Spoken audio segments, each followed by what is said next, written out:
রাতের অন্ধকারে পরপর তিনটি ধানের গাদায় আগুন লাগালো দুষ্কৃতীরা। এমনই অভিযোগ কৃষকদের। সম্পূর্ণ পুড়ে ক্ষতিগ্রস্ত হয়েছে খামারে থাকা 6 বিঘে জমির ধান, যার আনুমানিক মূল্য 1 লক্ষ টাকারও বেশি। পশ্চিম মেদিনীপুর জেলার চন্দ্রকোনা 1 নম্বর ব্লকের তাতারপুর গ্রাম পঞ্চায়েতের সোলা গ্রামের ঘটনা। সোলা গ্রামের বাসিন্দা তাপস দাস, দেবীপ্রসাদ দাস, মনসা দাস এই সমস্ত কৃষকেরা খামারে মাঠের ধান কেটে এনে মজুত করে রেখেছিল। সেই ধানে কাল রাত নাগাদ দেখতে পাই দাউ দাউ করে আগুন জ্বলছে। দ্রুত স্থানীয় মানুষজন পাম্প চালিয়ে ধানের আগুন নেভানোর চেষ্টা করলেও তা সম্ভব হয়নি। খবর দেওয়া হয় দমকল ও পুলিশে। ঘটনাস্থলে আসে দমকল ও পুলিশ আধিকারিকেরা।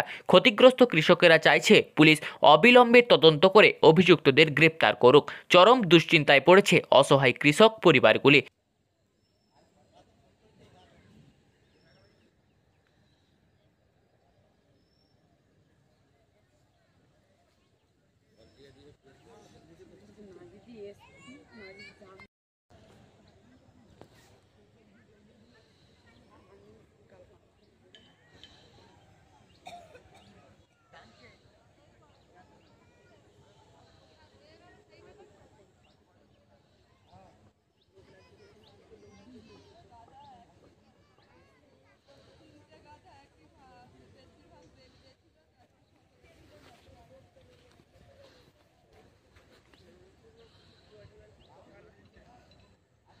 কালকে 11:30 রাত্রি 11:30টার সময় লোক ফাঁকতে উঠে সে দেখতে পেয়েছে যে এরকম আগুন জ্বলছে। তখন আমাদেরকে বাড়িতে ডাকতে গেছে, তখন সবাই শুয়ে পড়েছে। এবারে এসে দেখে না বিশাল আগুন জ্বলছে। তখন সবাই বেরিয়ে এসে জল দিয়ে সব নিভাবার ইয়ে করছে। তখন পুলিশও এসে, পুলিশকে জানানো হয়েছিল। পুলিশ এসে ফায়ার ব্রিগেডকে ফোন করেছে।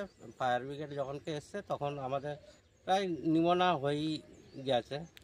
এবারে এখন যে আমাদের সব বছরের যে খোরাকিটা নষ্ট হয়ে গেছে, নষ্ট হয়ে গেছে, আমরা খাবো কি, বা যেই ঘটনাটা ঘটিয়েছে তার জন্য উপযুক্ত শাস্তি হয়।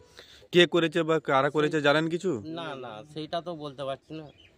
কে রাখতে হয়েছে, কটা নাগাদ ঘটেছিল ঘটনাটা এটা প্রথম? আমরা জানতে পেরেছি 11:30 নাগাদ। ঠিক আছে। কতটা জমি পরিমাণে ধান ছিল?